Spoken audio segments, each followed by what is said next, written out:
according to the announcement, this is rare for our region, right? It is rare. We do sometimes see these cases in the hospital, but most of the cases that we see are people who just returned from or have traveled to the Gulf Coast area and were swimming there. Although we have seen cases that were what we call locally acquired, meaning from beaches or waterways in New England. So just in the course of our research, we saw some people in different like articles and like on the Florida website or Department of Health, they also refer to it as a form of flesh-eating bacteria. Can you explain that a bit? Yeah, so, I guess I wouldn't say that the headline is there's a case of flesh-eating bacteria on Cape Cod because we see flesh-eating bacteria, unfortunately, all the time.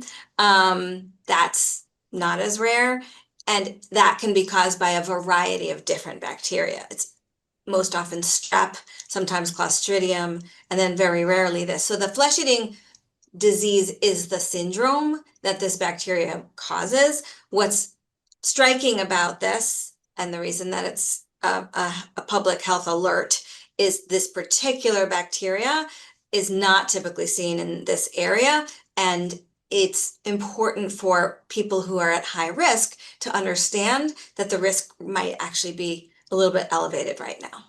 Okay. And then also said in the release that there's no way to test in the water, right? For some, like sometimes you can test for other kinds of bacteria in the water and that will lead to beach closures. But in this case, that's not possible, right? Right. So, the typical testing that would lead to beach closures would be like looking for the amount of fecal bacteria in the water. This is different. This is just something that rarely is kind of passing you by as you're swimming or bathing in the water and have an open wound. And it's just, bad luck that you're in the wrong place at the wrong time when the water is hotter as it gets in August and September after being heated by the sun all summer, and potentially kind of more so over the past several years as the oceans are getting hotter. The other way to acquire vibrio vulnificus is through raw shellfish, oysters, clams, but that is not yet happening in our part of the country. That really, at this point, we strictly see it in the Gulf states. Okay. So what are kind of the symptoms of this from like best case scenario to worst case scenario?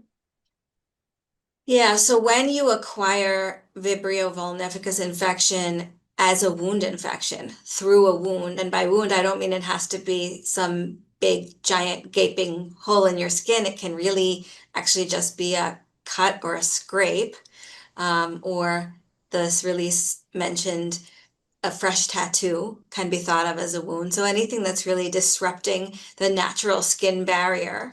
And if you are high risk for severe Vibrio vulnificus infection, and some of the typical things that we think about, very young, very old, immunocompromised, but in this case, often we see this disease in people with liver disease from alcohol or hepatitis or other things. You would typically start with a skin infection. So what does a skin infection look like? It means redness around that where that initial break in the skin was, can become painful, can become hot, can have pus coming out of it. What you would expect to see in a Vibrio vulnificus infection, especially one that's going to become the flesh-eating syndrome, is very rapid progression of that, faster than what you would normally see with a skin infection. Typically we think of skin infections as being staph or strep infections, but this infection will progress very quickly, spreading almost under your eyes. That's a very dangerous situation when you're seeing an infection spread quickly like that, and you need to be seen right away. You also want to be seen right away if you are having what we call systemic symptoms associated with that skin infection, meaning fever, chills, fatigue, feelings of being unwell, lightheadedness, dizziness, change of consciousness. Those are all things that are really significant warning signs that you need to go and be seen by a doctor in an emergency room immediately. So as you were saying, like if you've been exposed to this, you'll start to notice quickly that something's not right. Yes, yes, yes. And especially if you know that that infection developed after exposure to water. Unfortunately, water, no matter where it is, has a lot of bacteria in it and can be a risk factor for severe infection in people who have some of those conditions, underlying conditions that make it more severe. So obviously, when someone, is gonna see this on the news tonight, and there's a lot of people who are going down to the Cape and to the Falmouth area, because before school comes back, people are trying to get those beach days in. What would you say to someone who's seeing this report and is kind of starting to second guess their plans? Yeah, I mean, this is still very rare in general, and even more rare in Massachusetts and the northern states.